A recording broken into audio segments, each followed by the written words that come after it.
The following podcast has been rated PGN. Parental guidance is neglected. Boy, it's been a long time since we've had a little father-son chat. I am your father. Father, if you can hear me, I failed. Don't let your mother smell that beer on your breath. She'll take it out on me. I'm here with my dad.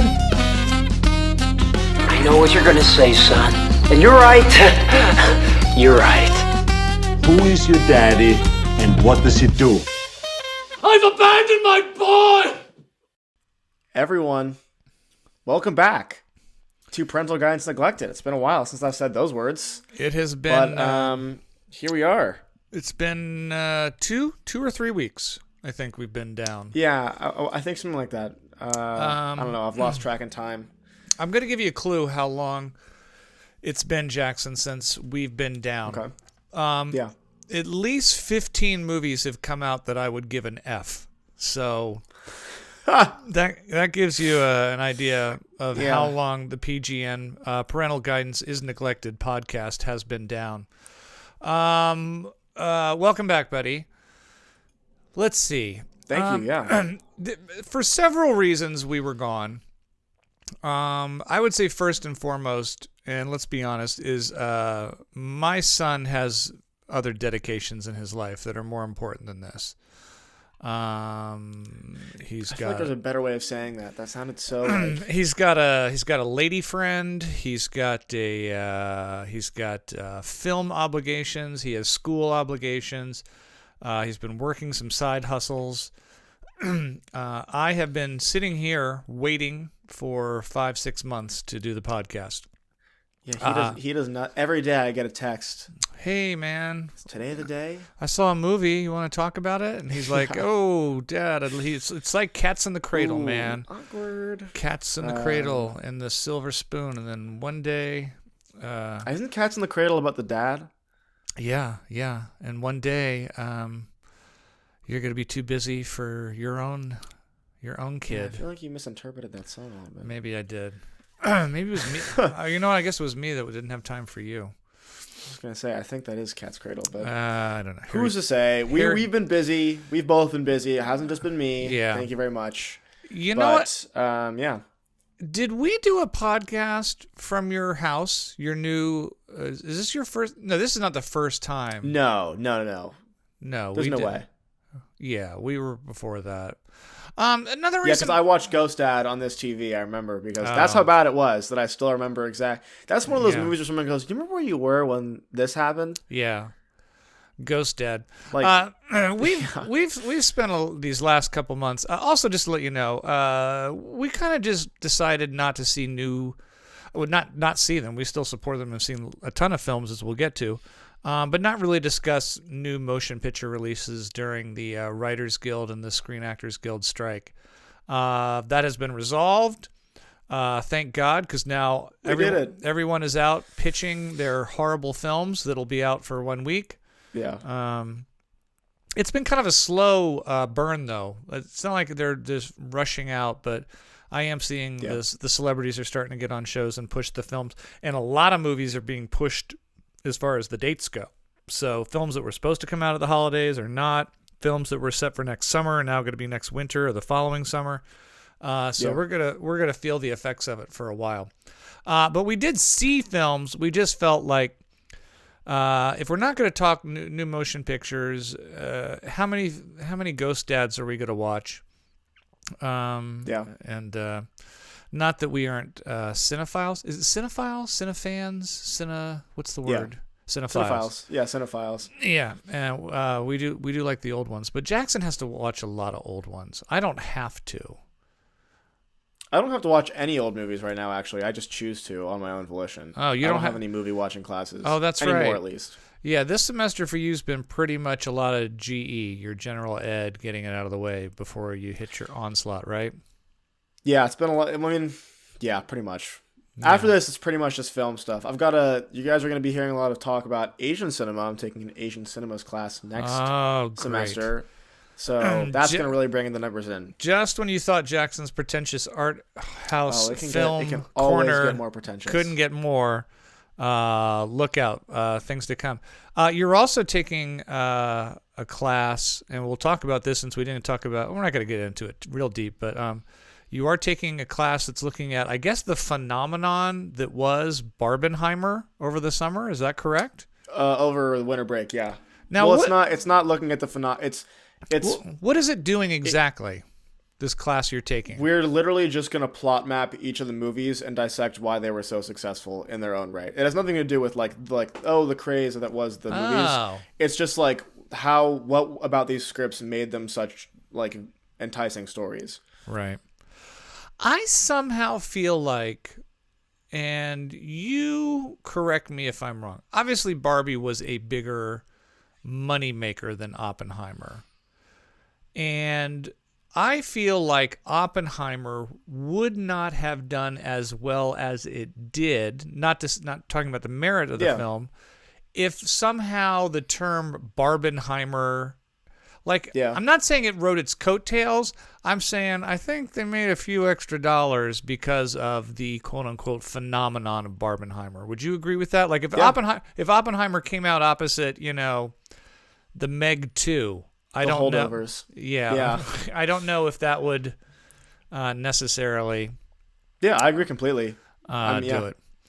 It is the PGN podcast. I'm Regan Burns, actor and film critic, and this is my son, film student and critic.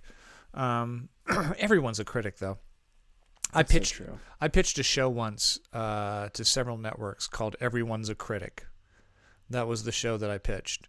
Did you actually? I did, and it was going to be me doing a monologue about current stuff, pop culture. There was going to be a panel of me and 3 other people, completely different walks of life. Like it'd be me, a pro wrestler, a news reporter, and a sitcom actor, and we would all discuss what was hot that week, pop culture wise.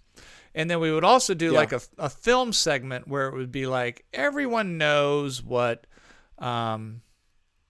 50 Shades of Grey is the hot new film. Yeah. And we all know what people think about that. But do we know what priests think of that? And like I would take a bunch of priests to see. Right, yeah, that's funny. Or that's a good idea. Let's take a bunch of 90-year-old women to see Saw 10.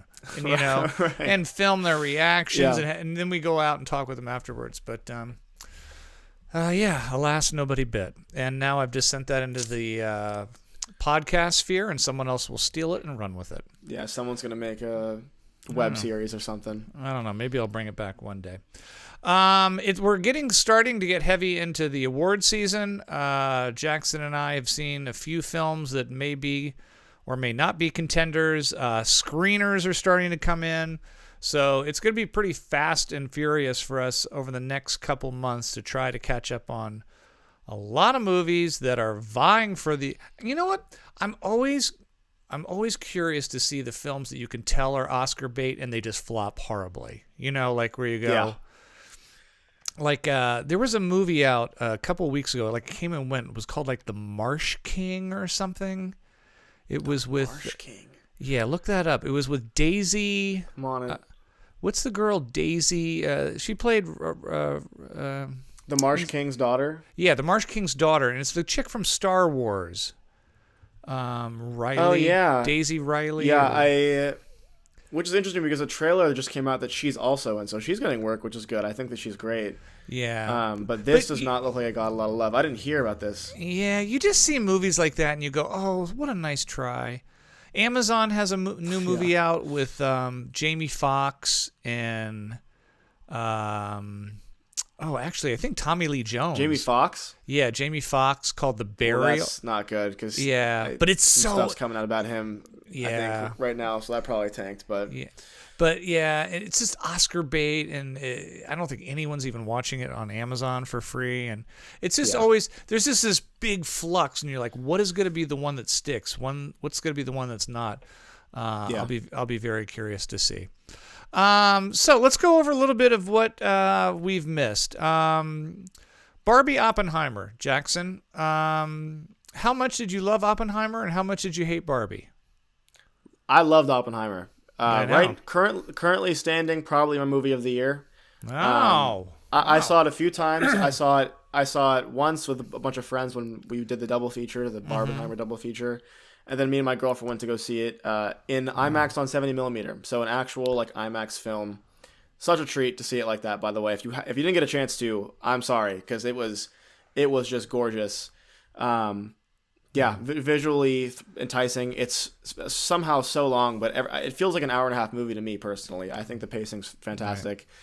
Right. I know you weren't a fan of the score. I personally love the score. I think it's been super, super effective. Barbie, I didn't hate and I didn't like. I was kind of just very down the middle on Barbie. Yeah. I think that the more I just think that it was a little on the nose and a little shallow. Yeah. In some ways, and not to say that I don't think that it came from a great place with a great message. I just think that I came out of that theater going like, yep, that sounds about right. Sounds about right. Yeah, and again, I know I mentioned it before. There is a car commercial in the middle of the movie, and it took me out of it so much that I have to bring it up every time I talk about Barbie. Because there's just is, and it's just so strange to me that ended up in like a multi-billion-dollar feature film. It'd be like if Avatar was like, all right, let me take a sip of my, Coca-Cola. Right. Like it just felt like such a strange moment. But the performances were great. I thought that Margot Robbie and Ryan Reynolds together had great chemistry. Very funny. Ryan Gosling. Ryan Gosling. God, there's too many Ryans. Would you agree? We're getting to the point where I'm like, are we at the max amount of Ryans that we can take? Yeah, that's a dumb name. It's so close to Brian. Yeah. It's a Brian wannabe. It is, and there's not enough Bryans. We're in our serious Brian drought. So everyone with babies, stick that B on there. Don't be afraid. But just don't don't spell it Bryan. It's Brian. Yeah, that's too much. Yeah, I agree completely. Well, let me ask you this. We won't go back over just breaking down those films. I'm sure they've been talked about ad nauseum. But do you think both are going to get nominated for Best Film? I mean, yes. I know there's still a lot to go. You think both will? Would you be upset? I think that Oppenheimer has a better chance only because it is a bit more, I think, marketed towards what I would consider to be like an Oscar movie, just from the Academy standpoint, not from like it's just a better movie standpoint. Right. But I think that both were such cultural phenomenons. They both received pretty great scores from critics and audiences. So I think both will be up for Best Picture, Best Director, and probably Best... I think that Margot Robbie will be nominated for Best Actress, and I think that Cillian Murphy will be nominated for Best Actor.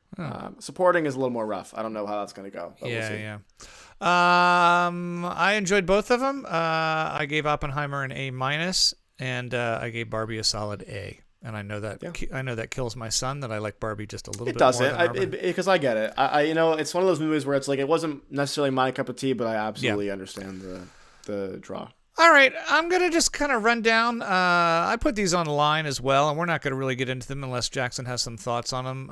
Some of them he might have seen, some he may not, and I want to go back and talk. Jackson's got, I'm sure, a long list of things that he's seen over with. But most of these films in fact, all of them have left the theaters. I actually liked Guy Ritchie's The Covenant. I gave it a B-. It's not a typical... Was that the military one? Yeah, Jake Gyllenhaal going back to save his interpreter. I thought it was done pretty well. It's a good military film, and Gyllenhaal's strong in it. So not a typical Guy Ritchie movie, but boy did it tank. I watched Shazam! Fury of the Gods on cable one night. That's a solid F. That's all I'm going to talk about there. I saw Renfield. Remember that one? The Nicolas Cage finally got to play Dracula. Boy, that was a real disappointment. That got a D+ from me. You keep putting too much faith into Nicolas Cage movies, I really do. He's had like 15 this year, and I think I've had it with him. Although I got to be honest with you, I was supposed to go to a screening of Dream Scenario yesterday. I wasn't able to, but I'm kind of looking forward to that. That's a Nick Cage movie. I am too. I've actually heard great things about that one. Yeah, that's opening next weekend. I wish I had the early filmmaker too. Yeah, I wish I had the early review for you, but I was lazy and did not go yesterday. I actually really enjoyed Jennifer Lawrence in No Hard Feelings. It got a B- for me. Not a great comedy, but she's got comedy chops. I'd like to see her with a better script, but she definitely knows timing. It was cute, though. Jackson, here's one I know you did see. A really well done horror film called Talk to Me. I gave it a B. Yeah. I'd be curious to see what number Jackson would give Talk to Me. Yeah, let me. I should have. It my was stuff pulled up two. already. That's on me. No, it's all right. It was two filmmakers, two directors working together. I think they're a team of guys who really into. They used to do YouTube. They did YouTube for a long time. Yeah. Raka, for those who know, they're Australian. But this is the kind of horror movie that I tend to not really be scared by supernatural stories, and I don't know if Talk to Me scared me that bad, but I thought it was done really well. I love the fact that it was a good horror movie without tons of gore and saw chop-ups and whatnot, and a really creepy ending, even though I saw the twist coming. But I gave Talk to Me a B. What did you think of that one, Jackson? Did you? Yeah, I enjoyed it. I don't know if I liked it as much as you did. I definitely think this is a really, really great debut. I think these guys show a lot of promise. They've already secured a sequel deal with A24, so that's on the way. Yeah, I heard that. Yeah, I thought the lead actress was great. I think that overall my only reason for not liking this as much is this isn't just really my genre. I'm not a big thriller guy. I thought that the montage scenes were a lot of fun. I liked seeing how like the different ways they were getting into the lore of the hand. Mm-hmm. I like that it didn't necessarily end in a good way. I like that was a risk that they took, but I think I left being like, you know what, that was a pretty good movie. But once I left the theater, it kind of just left my mind. Not much to think about afterwards. I'll be curious to see what these guys do in the future with a little bit bigger budget, and I hope they don't get stuck in like Talk to Me 3 and Talk to Me 4. I mean, everything doesn't have to be a sequel, guys.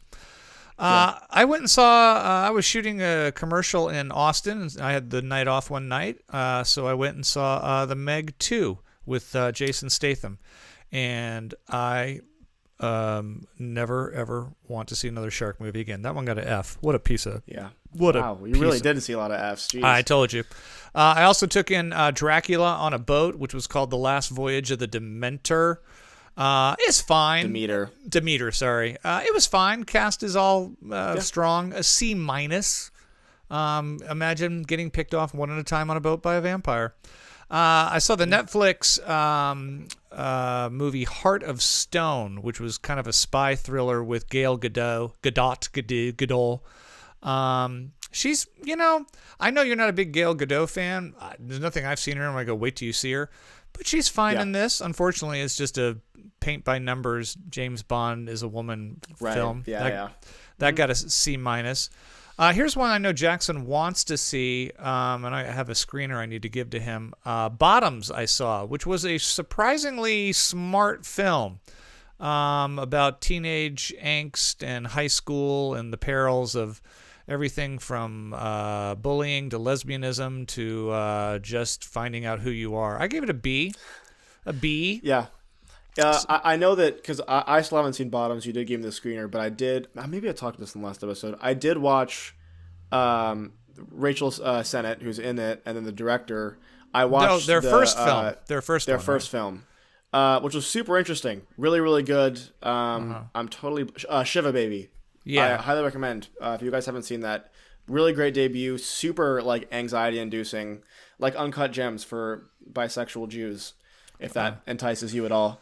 My God! If I gotta sit through another bisexual Jew movie, I feel like there's just they're just pumping them out these days. They're all over the place. Oh, Hollywood. Okay, I'll check that out. You still need to see Bottoms. I saw Denzel Washington close out his trilogy of Equalizer movies. This was probably an improvement over the second one, but still nothing to write home about. That got a B-. He's always good doing what he does. A movie that I would seek out, especially if you're have a theater background, though, is a movie called Theater Camp. Your mother and I went and saw this. I'm giving it a solid B+. There's no names in it. It's really short. It's like $1.25.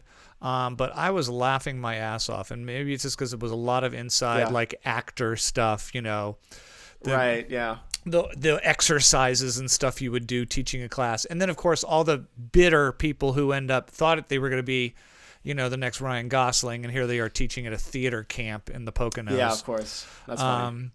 I think that Kenneth Branagh has finally dried out the well on this Hercule Poirot thing. I was actually kind of excited for A Haunting in Venice because it's the one I didn't already know who the murderer was. I knew the Death of a Nile. I knew Murder on the Orient Express. I was not familiar with this book, but I feel like this bit's getting a little bit old. That was a C- for me. Woody Harrelson had a movie out called Champions where he plays a high school, he plays a college basketball coach who ends up having to coach a bunch of special needs kids. And if I sound like I'm tapering off because I just want to say it's an F, it was absolutely wretched. Oh my God. Wretched. Wait, I'm sorry. Wait, who directed this one? I'm totally... I don't know. Look that up. Champions? You know what? It might have been one of the Farrellys. I think it might have been a Peter Farrelly movie. I'm almost positive it is. Bobby Farrelly. Yeah, one of the two. Wow. That's tough, man. It was not funny. It was not heartwarming. It was bad. Oh, they got Caitlin Olsen in this? Yeah, she's just the girl, who ends up being the sister of one of the kids who's on the team, and it's piss poor. Please tell me what happened to Russell Crowe. Why is he in something called The Pope's Exorcist? And why is he 300 pounds? And why is he doing that horrible accent? I don't know. Only because it was brief, and I try to remember him as an Oscar winner. I'm giving The Pope's Exorcist a D. Did he win an Oscar for Gladiator? He did. No, he won it for A Beautiful Mind. I don't think. That movie, by the way, not that good. Yeah, I'm not crazy about Beautiful. Ron Howard, not one of my faves. It's a real Oscar Beatty biopic. This movie right here is probably the most disappointing movie for the year, at least so far. I do know the director, Craig Gillespie. He's directed me in a few things. This is a movie called Dumb Money with Paul Dano. Oh, really? I actually have, I did hear about that one. I wasn't very excited though. I feel like that story's too fresh. I just niche. didn't. Yeah, GameSpot. Be honest with you, I never quite understood what was going on. There was a lot of Seth Rogen on the phone with Vincent D'Onofrio and back and forth, and then Pete Davidson's running around doing his shtick, and it was a train wreck. That was a D+ for me. And his next two movies, I'll talk. I know Jackson's seen the first one. I don't think we want to talk about too much. I did see Five Nights at Freddy's, which apparently is based on a video game, and all I can say is very popular video game franchise. What the fuck happened to video games? Because because I'll tell you exactly what this is. It's fanfare. It's an hour and 45 of trying to make money off of the fans. Because I grew up in the generation that was the Five Nights at Freddy's generation, I guess. So I know enough to go out and be like, man, that was like 0% filmmaking and 100%. How do we market this to children who play Five Nights at Freddy's? Well, it's not scary. It's not scary. It's not funny. It's not. And by the way, the games are terrifying, and it's kind of like that. You're stuck in this room, and you're a security guard, and so the whole game is seen through the perspective of security cameras. Okay. And so when I heard they were making a movie out of this, I was like, oh my god, that'd be a really cool concept for like an analog horror kind of Blair Witch type thing. That could be really horrifying if you do it right. Right. But no, if you want to see a movie that has a montage of a bunch of animatronics making a fort with a child to goofy music, then by all means, this is your movie. It was bad. And somehow, huge, massive hit, already been greenlit for a sequel. Yeah. And I will say, Matthew Lillard, I really wish would get, again, not putting this on him at all, I want to see him do more than just this. Yeah, I think that he's really underappreciated. I think that he was so great in so many of the movies that made the 90s, and it's unfortunate. So yeah, well, he's found work at least. I'll give him that. There's plenty of people who can't find work. Really good in Twin Peaks, actually. He was in The Return, and he was very good in that. Oh, really? Well, good for him. Small role, but he was still great. So that's kind of before I get into some of the new films. That's kind of my recap of the summer. Jackson, are there any films you remember over the summer? Not besides your pretentious art house corner. I don't know if you got out to the theater much. I feel like I'm looking around. I did get out to the theater to see some things that were playing. Oh, well, I'm actually surprised you didn't see this. I mean, how recent do you want to get with the in theaters? Actually, you know what? You haven't seen these two, so I'll pump them out now. First and foremost, I can't believe you haven't seen this yet. Martin Scorsese has a new movie coming out this year. I was going to get to both Killers of the Flower Moon and Priscilla for you, so we can talk about them now. Yeah, those are my two. Okay, so here's the deal. Yeah. I have unbelievably not seen Killers of the Flower Moon yet. I really do want to see it. I just have not had the 3.5 hours yet to go see it. Yeah. Priscilla, I'm kind of on the fence with. To be honest with you, I'm kind of waiting to see if I get the DVD from the Directors Guild on that one. Yeah. In the theaters. So I will have thoughts on both of these films in the coming weeks because I will see them no matter what. But in the meantime, Jackson, thoughts. Killers of the Flower Moon, that's Martin Scorsese. He was given a ton of money by Apple. This budget was huge, and it has tanked at the box office. They are not recouping their money. I don't know what they think it's going to be available on Apple if it's not already streaming pretty soon. I don't know how they're going to recoup it there. Jackson, did he blow all that money on nothing, or is America missing the boat? For me personally, I left the theater and my first thought was that was a very good movie. Okay. And that was kind of my thoughts.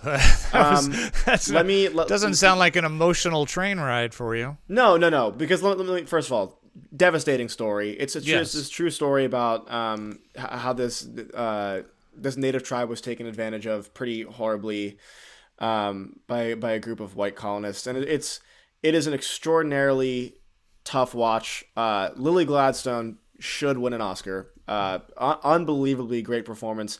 Leonardo DiCaprio, good, but not a highlight on this. I'm not gonna lie, really? not his best.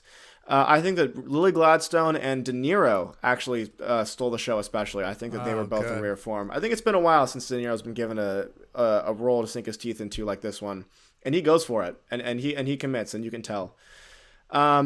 What about visually stunning as well? Super great cinematography. The production design is incredible. Here's what I will say. This movie has an ending that you will never in a million years see coming. A far worse filmmaker would have absolutely fumbled it. I think that it's probably genius, personally. Really great ending. With that being said, the journey to get there was long. It's a long 3.5 hours, and you feel it. I don't necessarily know what could be cut because it's such an important story, and I think that probably in the editing room, Scorsese got a bit of that, like, Oliver Stoneism of like, this is all important to the story. Because it is. I mean, it's a crazy whirlwind of a story, and there's so much that goes into this movie. I personally think that I felt this didn't have the biggest emotional effect on me as a viewer. It was more so like, wow, this is shocking, this has happened, and this is a really impressive way of showing it to me. Mm-hmm. But past that, I didn't really go anywhere. Does that make sense? Yeah, makes sense. So here's a couple questions for you, since I have not seen it. How was Jesse Plemons, by the way? Jesse Plemons was good. He wasn't in it as much as was advertised. He doesn't have as big of a role. Okay. My second question is, will a 3.5 hour movie get nominated for Best Editing? Yes. Or actually, you go, really?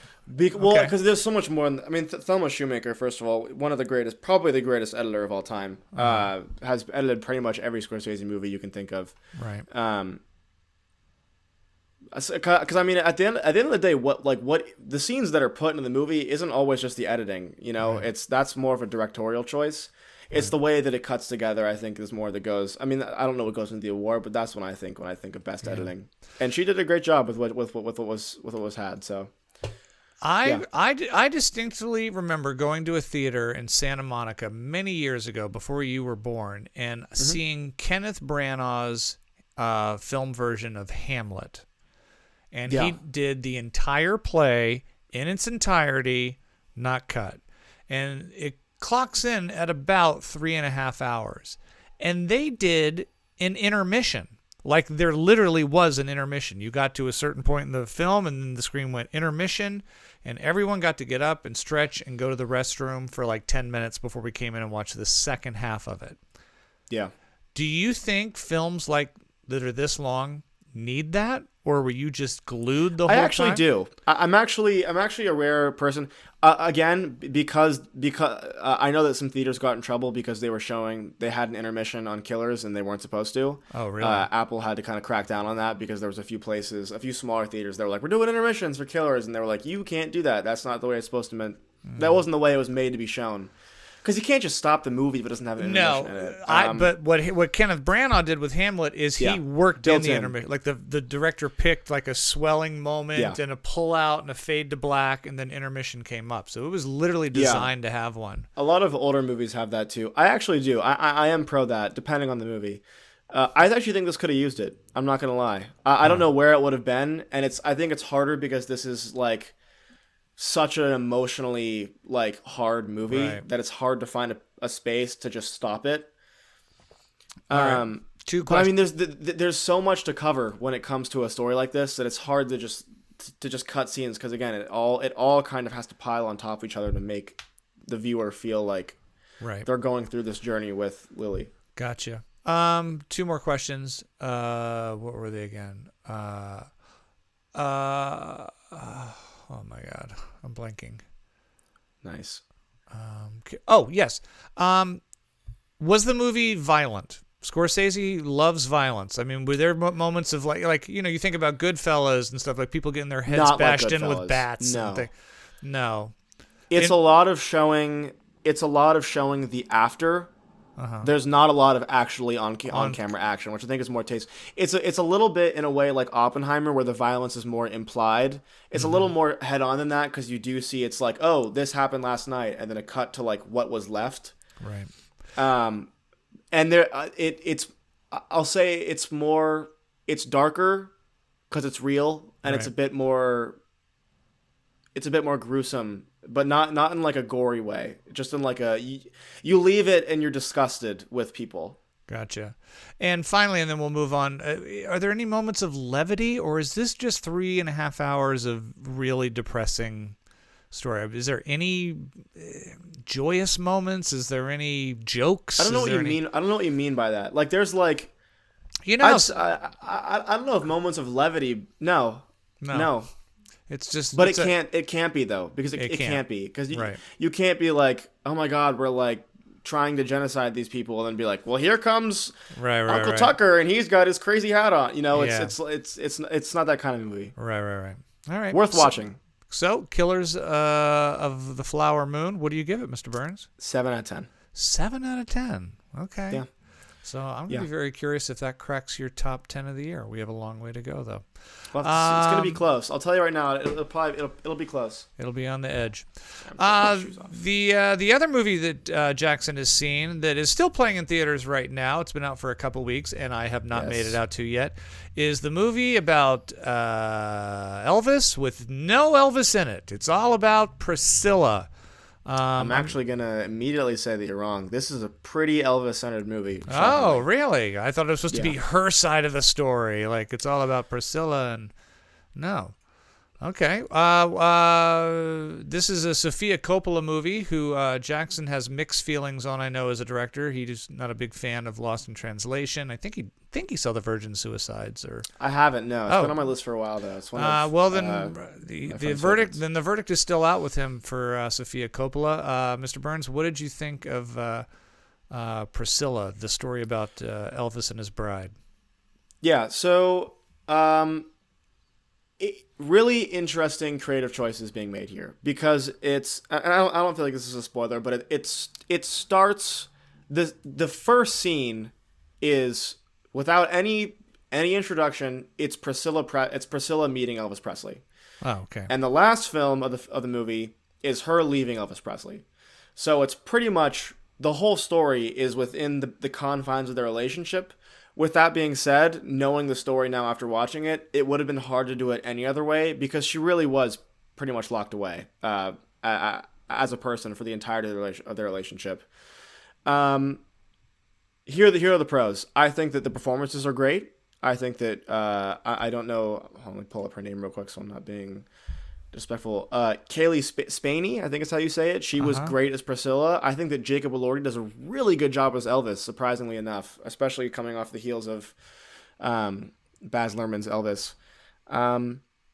Here's the negatives. One more positive. The cinematography is beautiful. Cinematography and production design are just gorgeous. The movie is shot to perfection. Negatives. This movie has a really bad pacing problem. It's not long, but I would say that the first half of the movie is paced really well, and then the second half feels like it's going in 2x speed. Like the later years of Priscilla Presley are pretty much like, oh my God, we're just out here, to the point where by the time she reaches the decision to leave Elvis, it feels undeserved. Not in the way of like she should have not left Elvis. I mean that I don't understand why she's making that choice because of the way the movie was cut down. It also just kind of ends. The movie doesn't really have a solid like, you don't get that feeling of like, okay, the movie's over. It kind of just stops. So, those are my main gripes. I really do think that it's hard for me to say why these problems came up. I don't know if it was like studio interference and they had to cut stuff.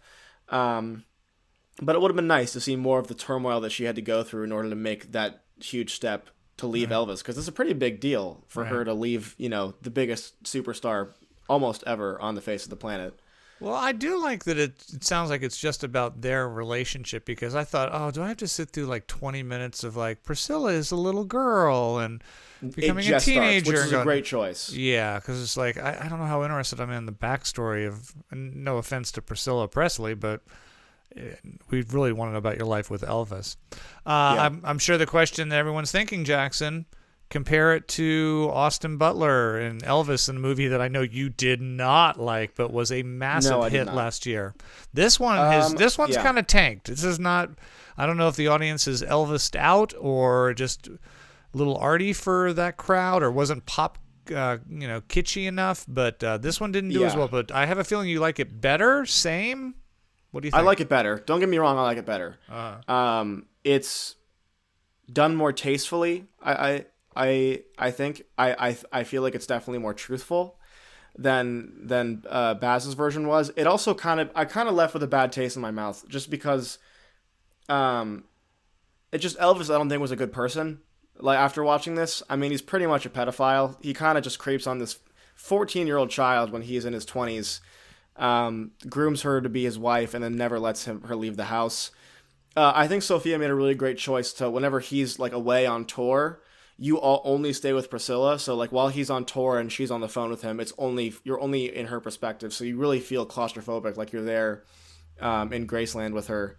And most of all, I felt pretty disgusted with Baz Luhrmann's choice to exclude this story from Elvis. It's a different story, but it's one that deserves being told. And I think that by excluding it's guilt by silence in a way. I don't know. Sense. Didn't sit well with me. Huh. All right. Well, on the Jackson scale of 1 to 10, what is Priscilla getting? And remind us what Elvis got, if you remember. I believe Elvis got a 1. A 1. I believe Elvis got a 1, maybe a 2. I can't remember exactly. Okay. And what are you giving Priscilla? Priscilla's going to get a 6. A 6. That's not bad. Yeah. For your scale. Yeah. Oh, in fact, let me just confirm what my Elvis score was. Let's. I gave Elvis. Okay, I actually gave Elvis a 3. I'm gonna actually lower that now to in retrospect. To a 1. In retrospect, I'm gonna bring that down. You can't do that. I can do that. My opinions change all the time. I got scores that change on the daily. All right. Apparently, someone is making new rules here on the Parental Guidance is Neglected podcast. The son becometh the teacher. We're going to get to three big movies, all three of which are Oscar bait movies that both Jackson and I saw, and we can discuss together. But before we do, I'm going to bring up one that I saw that I know he hasn't, that just opened this past week, called Next Goal Wins. I was somewhat excited for this only because of the people involved in it. When I saw the trailer, I was like, I'm not really sure how excited I am about the true story of a soccer coach who goes to American Samoa to teach a ragtag bunch of soccer players. But the coach is played by Michael Fassbender, one of our best actors out there. It's got a pretty strong supporting cast with Will Arnett and Elizabeth Moss, and it's directed by Taika Waititi, who Jojo Rabbit, I absolutely loved, and he did a great job with the first Thor. Let's forget that second one that he bombed on. This is based, like I said, on the true story of Thomas Rongen, who takes over this team that famously lost a FIFA match in 2022 31-0. And it is exactly what you think it is. Cute, somewhat silly, at times pandering, and completely disposable. I'm not sure what Taika Waititi or Fassbender's attraction was to this story. Maybe they both went, I want to do a feel-good... again, and you know what? Listen, it's not like the old school where it's like, look, here comes the American to fix everything that's wrong with a bunch of foreigners or non-white people, or we've had a million of those. It's not. It's not what Michelle. Was that one right. about the baseball team that what's his face? Oh my God, JFK. That help me out. Field of Dreams. Kevin Costner. Yeah, that Kevin Costner did for some reason a few years, but he did some Disney original that was like a coach that like takes this like underdog like Mexican track country. Mix them all together too. There's so many of those. I just it's a true story, so it is what it is, and the supporting cast of the American Samoans is very good. But man, not a laugh to be had here. Taika's out there pushing it, but it's tanking, I think. No one's interested in this, and I was sorely disappointed. Jackson, if you get bored and you want something to put on your worst of the year, next goal wins gets a D+ from me. So I would avoid that one, guys. Yeah. But with that said, there are 3 movies that are vying for Oscar consideration. I think one of these is definitely in the mix. I'm not sure about the other 2. I'm going to start out with just the first one that I have on my list. This is a movie that I saw in the theaters and then I know Jackson watched this week. It's called Anatomy of a Fall. It is still in theaters right now. It won the best film at this year's Cannes Film Festival, so it's got a lot of prestige riding into the season. It is a French film that is partially in English as well, so some of it is subtitled, some of it is not. The director's name, I believe, is Justine Triet. I'm not sure. Yeah, Justine Triet. I'm probably butchering that name. And the movie stars a bunch of unknown actors, at least in this country. They may be known overseas.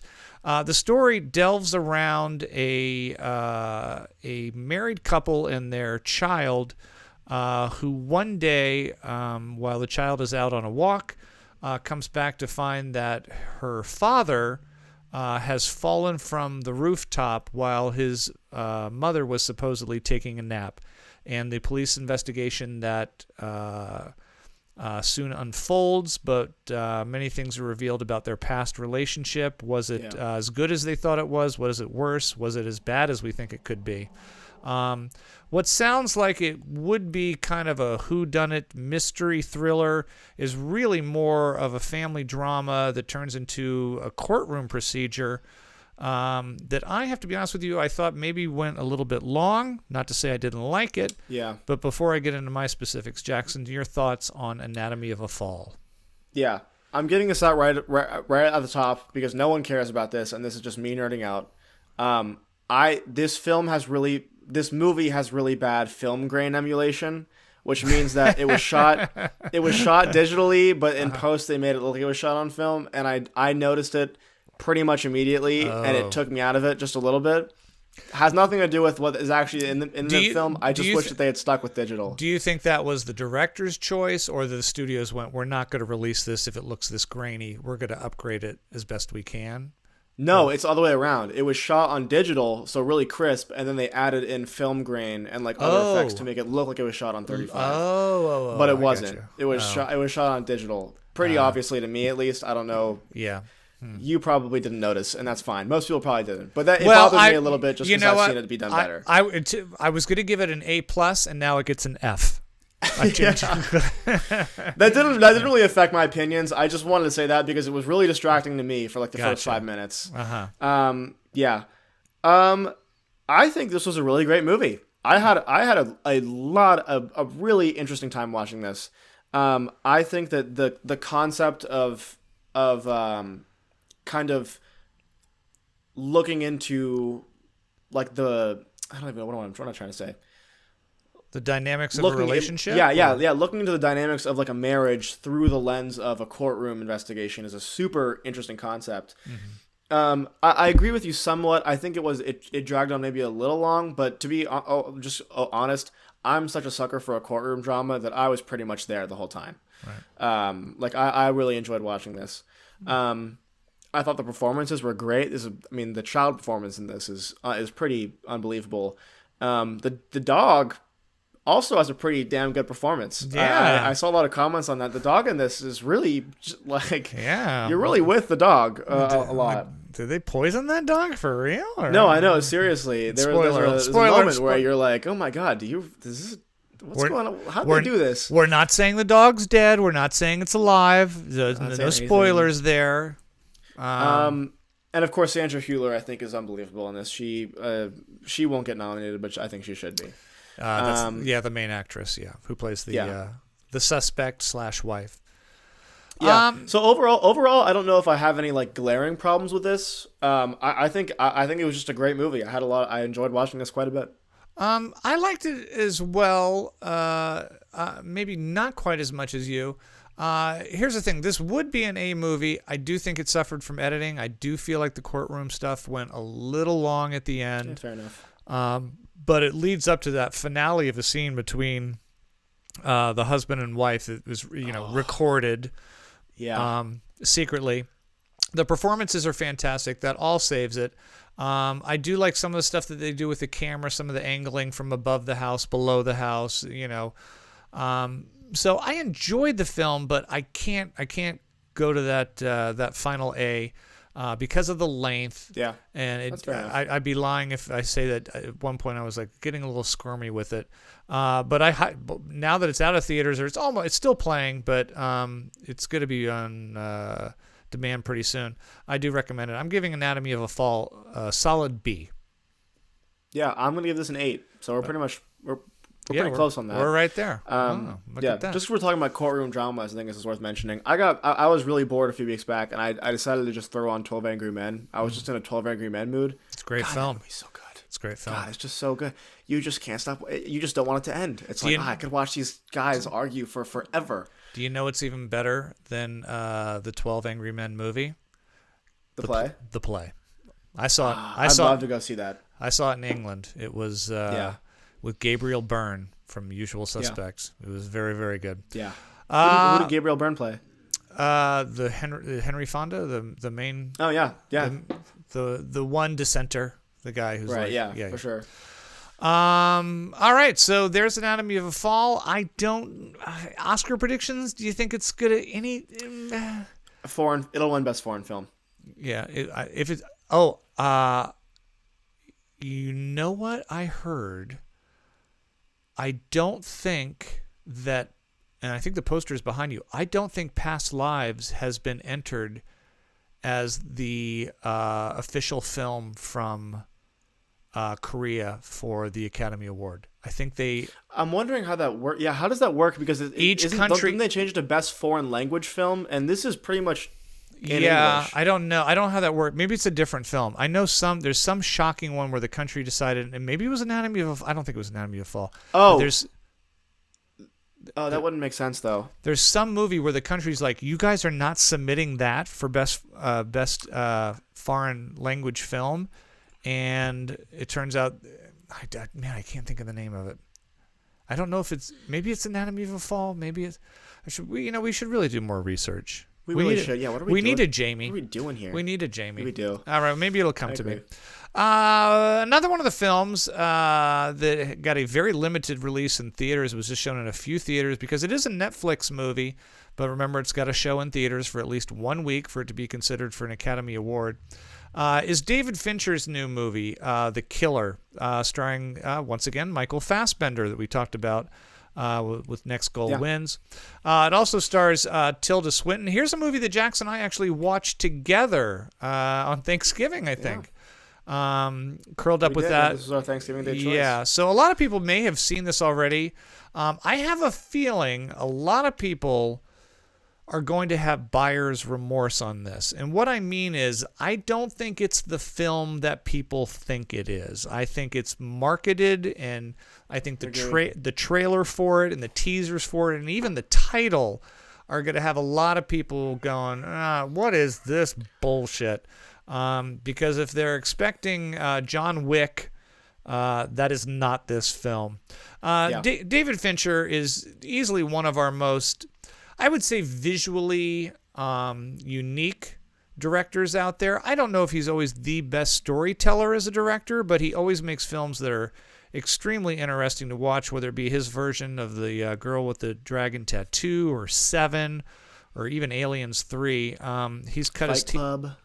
Fight Club, a little film. We don't discuss the Fight Club in PG. First rule of PGN podcast is already broke the rule. Yeah. Michael Fassbender plays an assassin yet to be named. I don't think we hear his name uttered once in the entire film.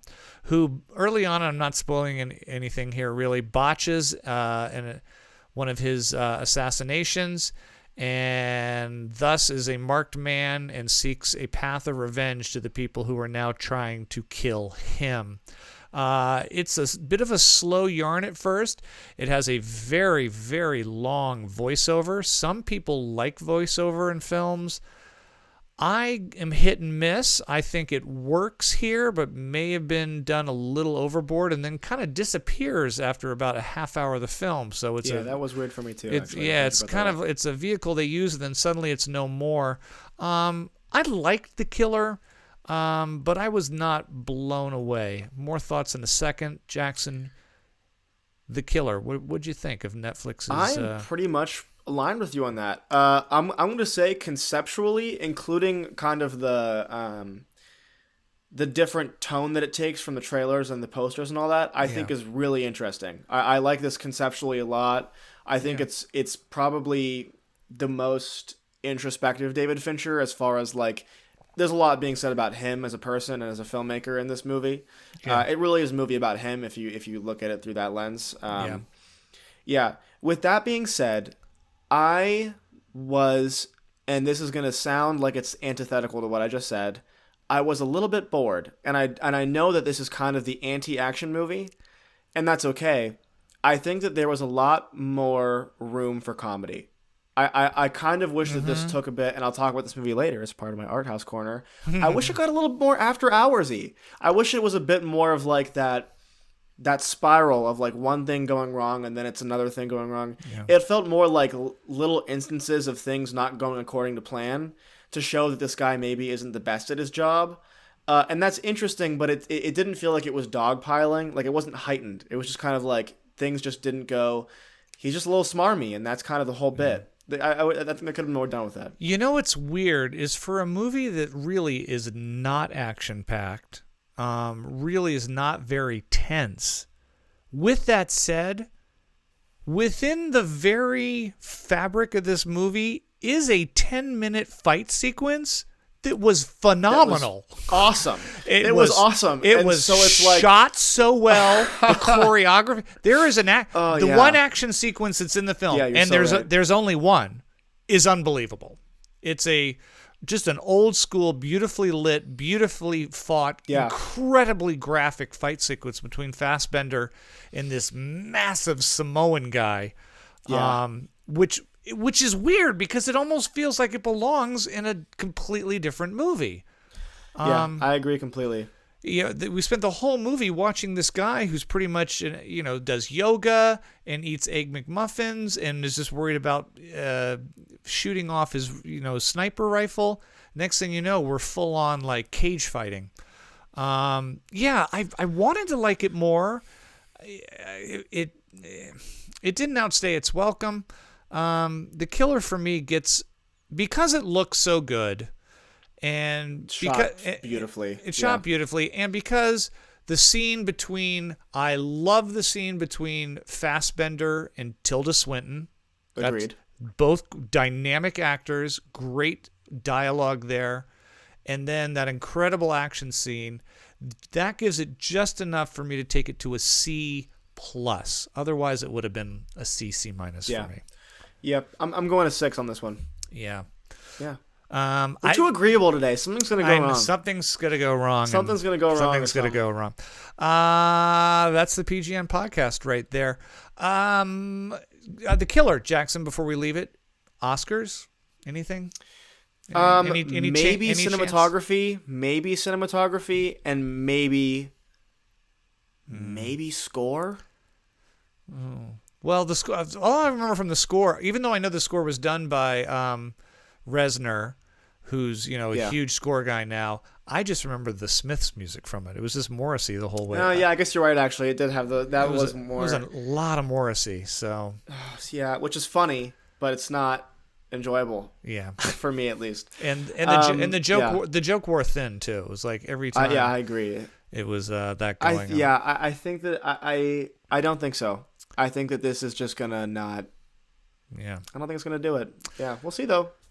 All right. Well, we have one more movie. I saved the biggest for last. This is a movie that Jackson and I saw together. We went to a screening. We saw the star of the film, the writer of the film, the director of the movie speak afterwards. A lot of buzz on this. This will be an early review, and that's coming up right after Jackson's Pretentious Arthouse Corner. So there's a little teaser for you there. So without further ado, I know you've seen a lot of movies, Jackson. Remember, we're limited on time in the French and Switzerland markets. What have you been up to? What do you want to talk about? Yeah, what have you seen? The more I think about it, the more I feel like I did talk about this. I did talk about After Hours in the last episode, but I'm just going to recap because I think we both forgot. Just incredible. Love what After a good Hours. movie. Love After Hours. I think my favorite Scorsese. I was so I was underappreciated. dying of laughter. It's so funny. Yeah. Great performances, great camera work. It's so ridiculous, but it's so ridiculous. But you are the guy the whole time. You're right there with him, and you just want the night to be over. Griffin. Yeah, great stuff. Griffin Dunn is great. Man. I think I talked about all this. Let me go. A great double feature, like a great Scorsese double feature, is After Hours and Kings of Comedy. Yeah, I do got to do King of Comedy soon. King of Comedy. That's been on my list. Yeah. All right. Yeah, I feel like I talked about all these. I'm just gonna. There hasn't been too much, but I'll just go down the list. Yeah. I sat down and watched my first Cassavetes, A Woman Under the Influence. Yes. I've heard from a lot of my friends that have similar tastes to me that I'm gonna love this guy, so I thought I'd give it I give it a glimpse. First thing I'll say, I haven't really stopped thinking about this movie. Oh. I really haven't. It stuck with me a lot. That's think that probably his biggest commercial success was A Woman Under the Influence. Absolutely. That, and also I think that this movie probably has the best performances I've ever seen in it. Just unbelievable. Peter Falk and Gina Rowlands are incredible in this. Peter Falk especially. I really think he is able to capture something so desperate in this movie that I just love so much. With that being said, I wasn't as big of a fan as I wish I was. I think it was a little bit long. But I also think that this is a movie that I'm gonna like more with age. I think that I'm maybe still a little too young to really grasp everything this movie is trying to say.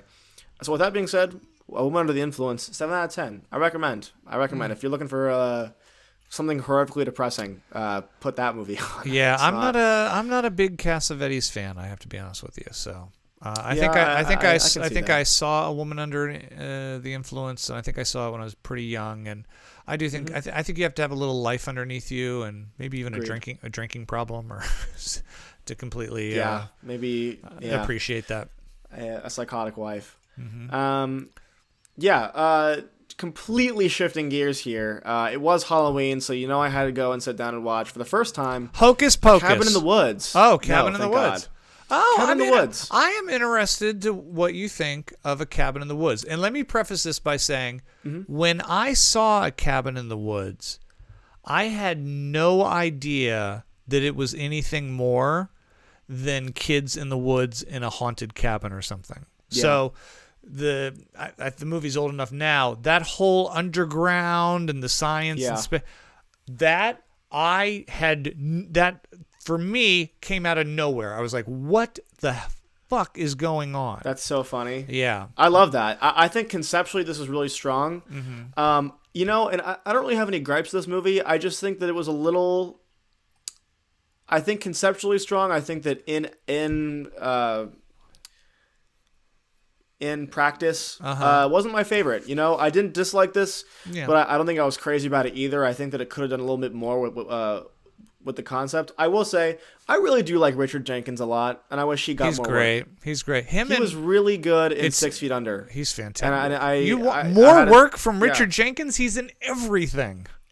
I feel like I haven't seen him in enough Oh things. my Maybe God. it's just me. IMDb Maybe him. I'm watching the wrong movies. He's in everything. Well, it's not enough for me to see it. Put Richard Jenkins in more movies. He was great in that movie. It was him and Bradley Whitford. They're the two scientists, right? Down in the lab or whatever, Richard Jenkins and Bradley Whitford. Yeah, who was also really great, and he does need to get more work also, I think. Well, I'm just watching the wrong movie. We saw Bradley Whitford in person. We went and saw Peter Pan Goes Wrong. Yeah. Oh, yeah. I totally forgot about that. But yeah, he's great in Get Out. Bradley, he's awesome. All right, what are you giving Cabin in the Woods? I liked it. Was good. It gets a 6. You know, nothing to write home about, but I'm not mad at it by any means. It's a solid B minus for me from what I remember. Chris Hemsworth. Yep. Okay. We got 3 more here. You know, me and Brooke, my girlfriend, right before break, were looking for something that was just a little fun to watch after a long day. Oh no. And we were just browsing through, and we decided to watch Clue when we had neither of us had seen it before. This one boggles me a little bit. Okay, go on. I feel like, when was the last time you saw Clue? And how old were you? Probably when I was 4. I don't know. I mean, That's what I'm saying. What year did it come out? I saw it in the theater. What 85. Yeah, so I was a junior in high school. Okay. I think that this movie is really good, actually, and I think that maybe it's just been a while since you've seen it. Maybe. And here's what I'll say: this is the perfect family movie because it has. It's a really smart script. I like just a very overall smart script. It's got great performances in it. I think it's hilarious. I was laughing out loud multiple times. But if you're a child, I think you would still enjoy it because all of the adult jokes would fly over your head. Right. So if you have kids and you're like, I'm sick of watching Cars 3 for the 5th time this week, throw on Clue. I don't think anything can go wrong. Tim Curry is hilarious in this. Yeah. Christopher Lloyd, it pops up. I mean, there's so many people in this that you're like, oh my God, I feel like I know them from somewhere. Yeah. I think Bernadette Peters, Madeline Kahn, I think, is in that. It's so funny. It's a great satire on like the murder mystery. It has these really weird, like almost like dissing American politics moments that I think land really well and aged really great. Oh. I think this is worth a rewatch. If you're ever bored and you're like, you know what, I just need something light tonight, check out Clue. It's fun, and the multiple endings. Obviously, that's a bit they did in the theaters you were telling me about. Yeah, they show all of them on the streaming services. Yeah, so. I was telling Jackson when it first aired in the theaters in '85. Depending on which showing and which time you went in, you would see one of 3 different endings. So I think it was the studio's way of kind of, the board game has different endings, but I think it was kind of like, we'll get people to see it multiple times. They'll come back to see ending number 2 or 3. I don't think that quite worked for them, but it is cool that they put them all together on the DVD now. Yeah, all definitely. Right. Yeah. What's Clue Clue's get? going to get an 8. An 8? 8 from Clue. Wow. Yeah, it's really good, man. It's really fun. Now I do have to go it visit that. It can't all just be The Lighthouse and, Cassavetes. Wow. You got to throw some fun stuff in there every once in a while. Look at you with the Clue. I know. Now this one is going to be equally, I think, as annoying for you because I know you don't like this movie, even though I know that we're both big fans of these directors. I have been using this movie as a visual reference for the most recent film that I shot, just from stills and stuff. I had never seen it before. So I decided to sit down and go, you know what? It's time I sit down and watch A Serious Man, the Coen Brothers movie starring Michael Stuhlbarg, who, by the way, also does not get enough work. He's phenomenal in Arrival. He's phenomenal in Call Me By Your Name. He's, right now, he just finished 2 seasons on the, what's the guy from Breaking Bad? Why am I blanking on his name? The main guy. Bryan Cranston? Yeah, Bryan Cranston. He was the bad guy on Bryan Cranston's Showtime show called Your Honor, which just wrapped up. I think its second season. I heard good things about that. I watched the first season and I thought it went a little off the rails. We didn't go back for the second, enough. but yeah. Yeah. A Serious Man. It was really interesting watching this pretty closely after I watched After Hours, because they're really pretty similar if you think about it, as far as like a man whose life slowly dissolves. After Hours is just one night, but A Serious Man is more long term. I thought this was a really interesting movie. There's a lot to unpack with it. I think that,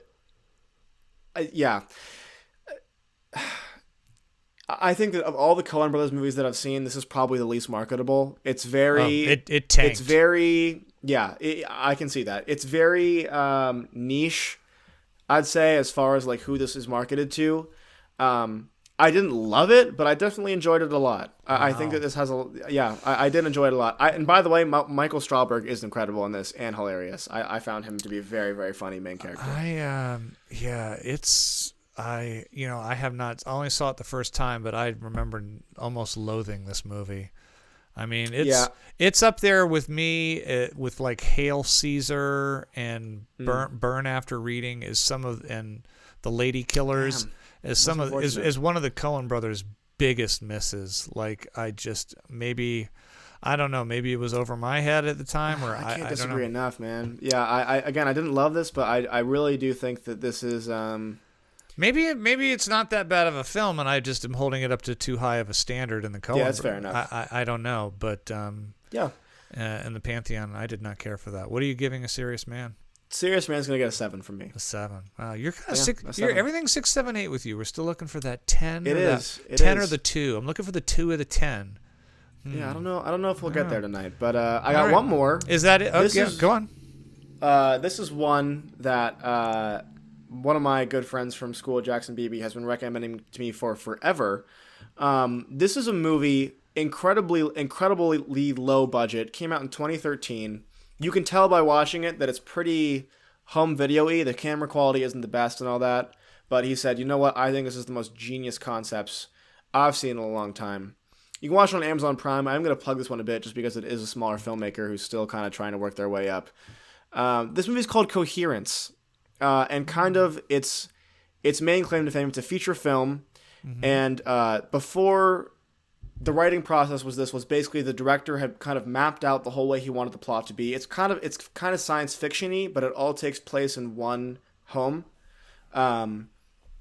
which is an interesting concept in and of itself. But he mapped out everything he wanted to happen. It kind of plays with dimensions, so he mapped out how that's going to be.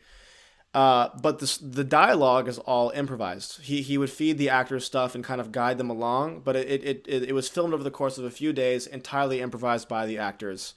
And it's really good. It's like really good. You know, camera quality aside and all that.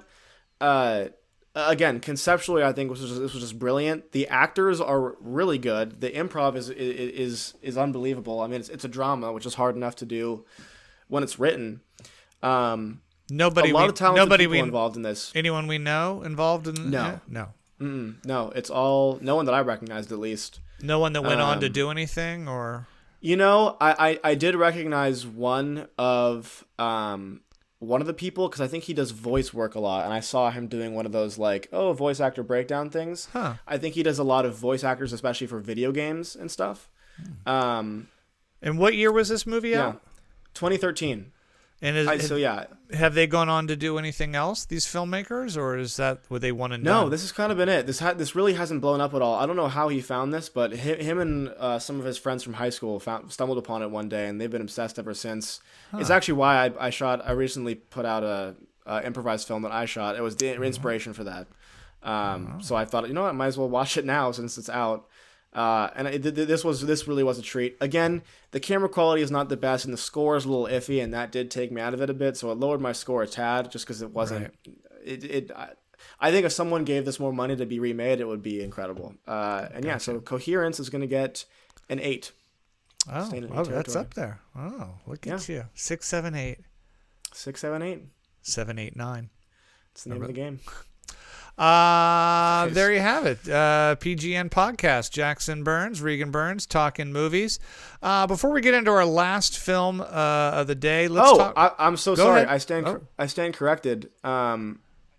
Oh, No. never mind. That is not. I'm so sorry. For some reason I thought the director had done a Pirates of the Caribbean movie, but it looks like it's just some smaller short film, like fan made thing. Oh. So that's totally.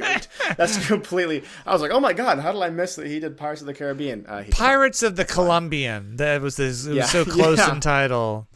Before we get into our last movie, let's talk about what's coming up next week. Next week, we're going to do a podcast a week. We're going to find a way. Yes. We got a couple new movies coming out in theaters that we are going to try to see at least one of. Dream Scenario, the one we're kind of excited about with Nicolas Cage, opens next week. Silent Night, the return of John Woo in the director's helm, will also be out next week. And Godzilla -1 is coming out as well. That's another Japanese version of Godzilla. It's supposed to be the biggest and best of all time. Not to mention, there's a bunch of films out in the theaters. Maybe we'll see some of those as well.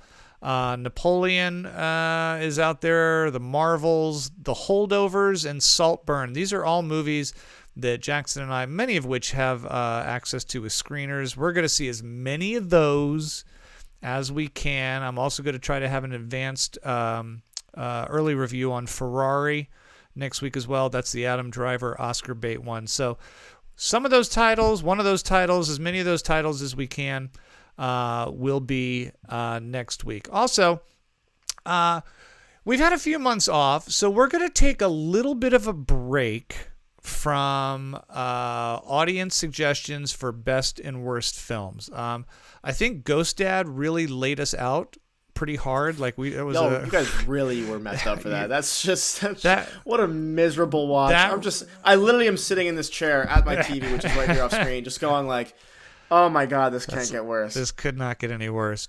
That's not to say we're not bringing any of that back, but we've had some time off. We're going to play with something a little different this week, and we're going to do a new segment called. I had it written down. Where did it? Oh, dude, how did you forget the name of the segment? Oh my god! Oh, the film picks. Oh, I had written it down. Love It Like Me, the Love It Like Me movie. Okay. Okay. Yeah. So Jackson has a film that I texted him. Well, I don't know what it is, but I gave him this instruction. Jackson is to pick a film that he absolutely loves, that he thinks I will love too. So he loves it. Love Me. What did I call it again? It's the Love. I had it. I just lost it. Dude, how are you messing this up? It was like Love. I don't know. It was a kind of a tongue twister. Love It Like Me. Love It Like Me. Yeah, Love It Like. You gotta love this movie like me. You gotta love it. You gotta love it like me. So Jackson, this is a good pick. I think for a few reasons. Okay. Or did you have more to say? I'm sorry. No. I was just gonna say he's gonna pick a movie for me, and I am going to pick a movie for him. This is a film that we know the other one has not seen. Yes. It's not one that we're forcing them to watch. It's one that we go, I love this movie. There's no way you don't love it too. And then we'll find out next week if we completely and utterly disagree. So Jackson, what movie do you love that you want me to love as well? I'm so glad you asked. This is a movie that I love. I picked it for a few reasons. It's a father story, absolutely. Main character is a dad. Great performances from the father, and company as well as the kids, in my opinion. But also because me and you just started watching The Curse. Yes. And I thought this would be a good opportunity to maybe verse you a little more in the work of the Safdie brothers. Because as we know, in The Curse, Benny Safdie is directing and is also starring. Right. As the videographer for the couple. And he did Uncut Gems? Is that him? Yeah, so him and his brother directed Uncut Gems, which had Adam Sandler. Before that, they also did a movie called Good Time. This is actually their first feature film. It's a bit of a departure from their later stuff as far as tone. So I think I'm really curious to hear your thoughts on this. I know you weren't big on Uncut Gems, but this is definitely a different approach. I think this movie has great cinematography. I think the acting's great. I think the directing's great. I think the writing's great. I love everything about this movie. Okay. And I want you to love it like me. Okay. The movie's called Daddy Longlegs. Daddy Longlegs. Okay. I actually watched this with Mom as well, so she can. I absolutely will watch it with her. Now you know. Well, no, she saw it with me. Oh, Mom saw it with me. Actually, we watched it together. All right, so I will watch it on my own. Now you know my feelings on Uncut Gems. I'm not a fan. I know, but this is not Uncut Gems. Like, this is very different. This is way more confined. It's not Adam Sandler going around. Mm-hmm. Yeah, I'm really interested to hear your thoughts on this. Okay. Daddy Longlegs. All right. Next week, a new movie by the name of Silent Night is coming out. That is a return. We have not heard from filmmaker John Woo in some time. I was first exposed to John Woo when I was in college. That's how long John Woo's been making movies. With a movie, surprisingly, one of his first ones called The Killer, which I absolutely loved. He went on to do several movies in China, and then got his big break to do several movies here in America. He did Face Off, right? He did Face Off. He did Hard Target with Jean-Claude Van Damme. I believe he did Mission Impossible 2. And then it's just kind of disappeared into ether world. So I have to be honest with you, I haven't heard a lot about Silent Night with Joel Kinnaman next week, but it's a return to him in form and action. But it got me thinking, of all the John Woo movies I've seen, my favorite by far is one of his biggest ones in China called Hard Boiled. The second you said John Woo, I knew you were going to... Because I know of this movie. I haven't seen it. But I only know it because the poster is so ridiculous. It's him with a baby and a gun. It's this cop with a baby and a massive shotgun. Yes. And I'm like, God, this is cool. It is one of my favorite action movies of all time. And action is a genre that has been very hit and miss with my son. Sometimes it's just not his cup of tea. But I love this movie, and I want him to love it like me. So I will be watching Daddy Longlegs. Jackson will be watching... Two very different movies. Jackson will be watching John Woo's Hard Boiled. And then we'll pray that he and I will both love the films equally. But we'll find out then. But before we sign off on this week's PGN podcast, this is our early review. This movie has not been released in theaters yet. There is a lot of Oscar buzz around this. Jackson and I went and saw Poor Things. This is the latest movie by Yorgos Lanthimos. A little bit of a cult director, but gaining every year, especially with his Academy Award nominated The Favorite. He also did The Lobster and one of Jackson's favorite films, The Killing of a Sacred Deer. It stars Emma Stone. We all know her from La La Land. Mark Ruffalo as the Hulk. That guy's done so many great films, and here I am going, Mark Ruffalo, he's the Hulk. He's in. Willem Dafoe is in this, and Christopher Abbott. Willem Dafoe, who you might know from Spider-Man. Spider-Man, forget Last Temptation of Jesus Christ or Platoon. And Christopher or the Abbott. Lighthouse? Yeah, The Lighthouse. Look at that. Poor Things won Best Film this year at the Venice Film Festival. Anatomy of a Fall, we mentioned earlier, was the Cannes Film Festival. This took it at Venice. This is, and I would expect nothing else from Yorgos, a very surreal, different, challenging movie. Without giving too much away, it is kind of a Frankenstein-y period piece that could also be set in a dystopian future that involves a woman discovering herself and the roles that men in the patriarchy can play in a female's life. And that's just the first 5 minutes of the movie. Before I get into all my thoughts, Jackson, Poor Things. I know you were excited for this one. Poor Things, yeah. Yeah. So I have a lot to say about this. I'm just trying to figure out where to start. Yeah. First of all, did me and you watch Dogtooth? I think Dogtooth was one of my picks, correct? Yes. Okay, so we've actually seen pretty much his entire filmography at this point. Yep.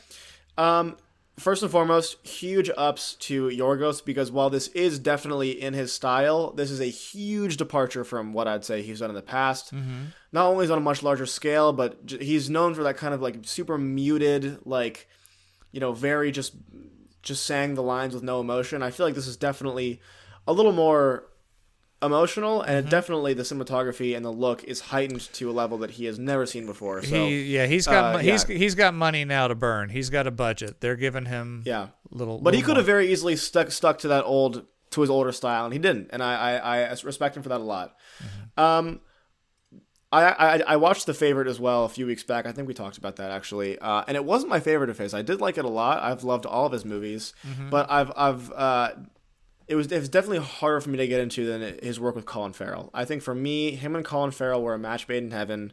The two movies that they did together were just incredible to me, and so I had high hopes for this for sure, but I definitely went in a little more trepid. But lo and behold, this was great. I really enjoyed this movie. Not as much as maybe some of his older stuff. I think that those still, at least to me personally, shine a bit above the rest. But I thought this movie was funny. I thought that it was thought-provoking. I thought that it was visually stunning. And I think that you are going to hate it. I don't really know. I feel like I feel like you didn't like it. And I can see it on your face. And listen. I don't know. I just think you're not going to like it. I just think you're not going to like it. I do. Just to lay out the story a little bit, Jackson drove up from college and met me in Hollywood to see a screening of this. He was rushing to make it and just made it in time. And we did get to see it with a packed house of people. And I would say probably it felt very insider Hollywood people, like the audience was definitely an industry audience.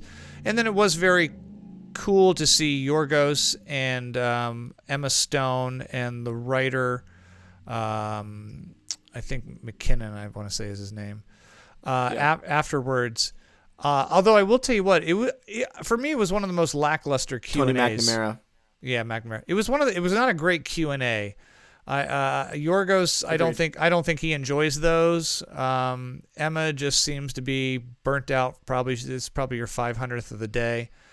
In fact, I had found out, Jackson, that right before she came there, she was at a screening and a Q&A of the first 2 episodes of The Curse with, So she'd been making rounds.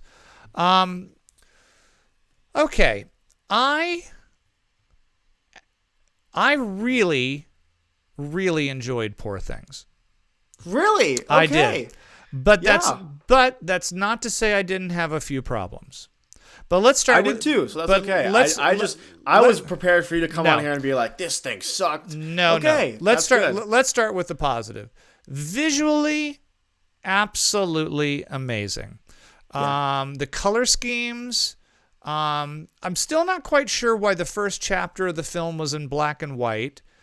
So for those seeing the film, the first 20-25 minutes is black and white, and then it goes to color. And maybe that's because the palettes get richer as Beatrice, Emma Stone, the main actress, kind of finds herself and grows within her body. It's Bella, not Bella. I'm sorry, Bella. What was her name? Bella. I think it was Bella. Bella Baxter. Bella Baxter. Maybe that might have been it, that she was starting, and I do not want to give away exactly what the film's about because I think that's a neat surprise. But as she kind of grows, let's just say, into her mind, maybe that's why things got more colorful. I don't know. But it kind of threw me off a bit. Emma Stone is fantastic in this. She's going to win the Oscar. I'm not saying I'm not saying I don't disagree with you that she was great in it. Yeah. I think that you will change your mind when you watch Killers of the Flower Moon. I don't see a world in which Lily Gladstone doesn't win the Oscar personally. Maybe. I think Emma might be on her way to an Oscar on this. And again, I'm not saying she's my pick for best female performance of the year. I obviously have not seen everything. I just know what's coming down the gates. I have not seen Killers yet. But I will tell you this. If there's one person who deserves an Academy Award for this, and I will be really mad if he doesn't, it's Mark Ruffalo. Thank you. He is so good in this. This is one of the funniest performances I've seen in a couple of years. He is funny. Hilarious. I never knew Mark Ruffalo. I mean, he's funny in the Marvel movies with some lines here and there, but his character that he creates in this is fantastic. Willem Dafoe is strong as well as Norm. But I really want to give props to this Christopher Abbott. He comes in the last like 15 minutes of the movie as Alfie Blessington, her long lost husband. Well, I don't want to give it away. He comes back from her past. And he was dynamite hilarious. I mean, so funny, so good, just so funny, a psychotic, insane dude. And I'm like, this guy. I mean, I don't know if he's gonna get. I don't think he'll get nominated. The role's only about 10 minutes of screen time, but he's so good in it. Here's a couple things that bothered me. I don't think I needed the fishbowl camera shot as much as I got. That always took me out of it. Yorgos does this thing where he would, every once in a while, there would be a shot that was shot through a concave, kind of like a fishbowl distortion lens. You might be wondering why the improv film that I shot came out immediately after I saw that movie. It's because watching it, I panicked because that's the exact same thing that we did for the whole shoot. Which, mind you, like, was a creative choice that I wasn't in control of, and I liked it a lot. On my part, for my film, I think, but it's like, and I've seen watching it, my heart sunk because I was like, if we don't put this out now, everyone's gonna think we could play this, and I had to. So I actually kind of like it in yours because first off, it's throughout the whole thing. So it's like, this is the perspective of the entire thing. It just kind of randomly came up in this, and it always kind of took me out a bit. Like, suddenly there's just a scene from a hallway, but we will have it in that distorted fishbowl thing, and then it's gone again. And I could never figure out why it was used when it was used. It just seemed kind of randomly thrown in. Yeah, definitely.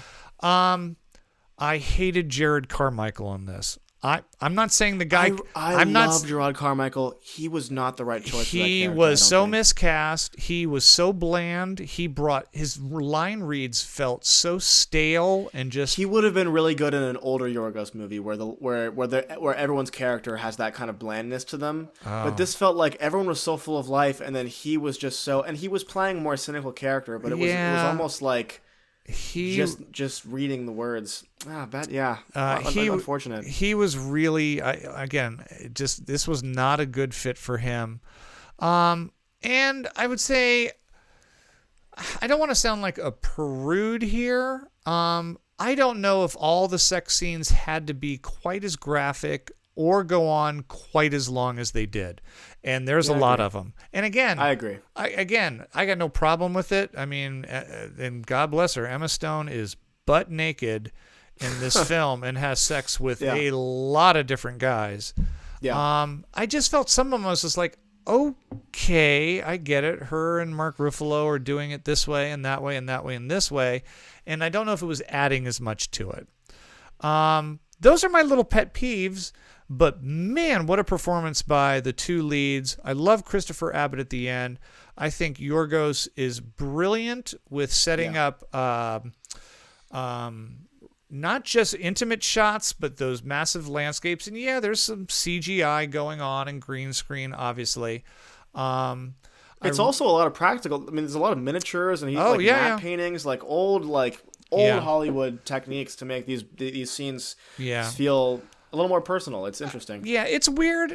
I didn't get all of it. There was, as they went from chapter to chapter, there was always like just some shot, and one would be like Emma Stone riding a piranha, and I'm like, the little inserts. I'm like, I don't know what that means or what this has to do with anything, and I'm sure it means something, but it was certainly interesting, even if I didn't get it.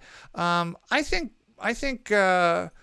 think Poor Things is never going to be a film that I go, I loved, but man, I can appreciate good filmmaking and good acting when I see it.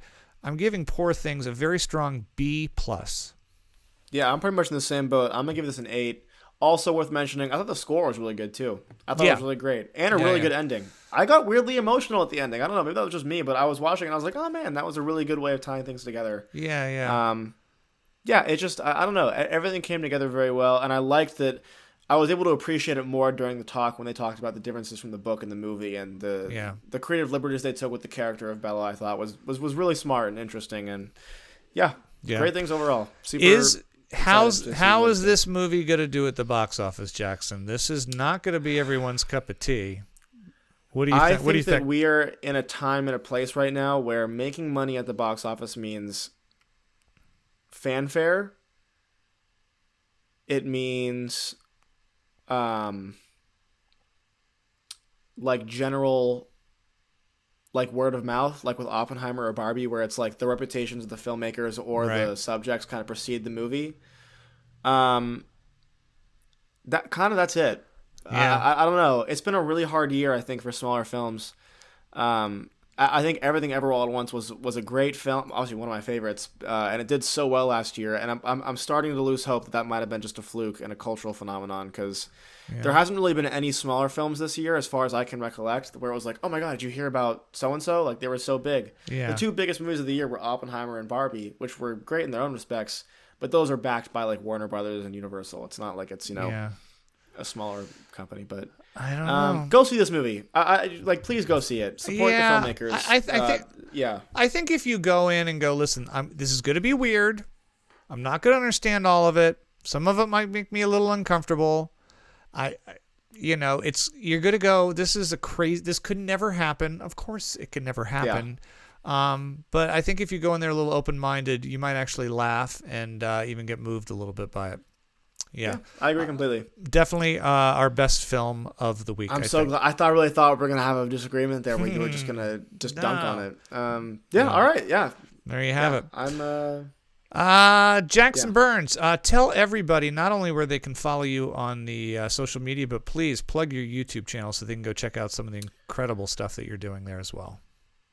Do you see this? What is that? What does that mean? This is so annoying. It's the new like Apple update where it's like if it thinks that I'm doing a thumbs up, it'll if I can get to do it. It'll do a thumbs up. Oh, there it is. You see that? Or if I do that, let's see if it works this time. It doesn't work all the time. See if it can do it. For those of you who are listening to us, a little thumbs up image just popped up in front of next to Jackson's head.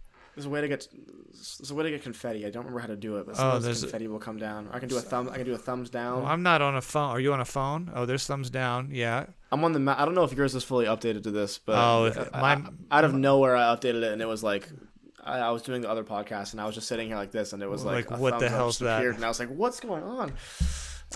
My Mac is from 1977, so I doubt it. Anyways. Plugging things, follow me on Instagram or Twitter at Jackson N. Burns. I'm also on YouTube. Just look up Jackson Burns. I'll pop up. Trying to think what else. I've got a film that I shot that just came out. If you go to my Instagram, it's tagged there. The stills are on my page.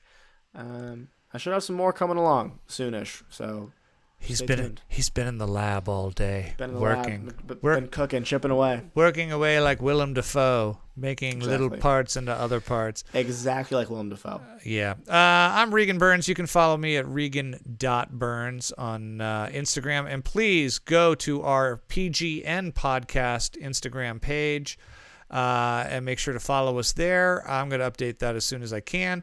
And, of course, thumbs up, big reviews, like and subscribe to the PGN Podcast YouTube channel as well, or wherever you're listening or watching.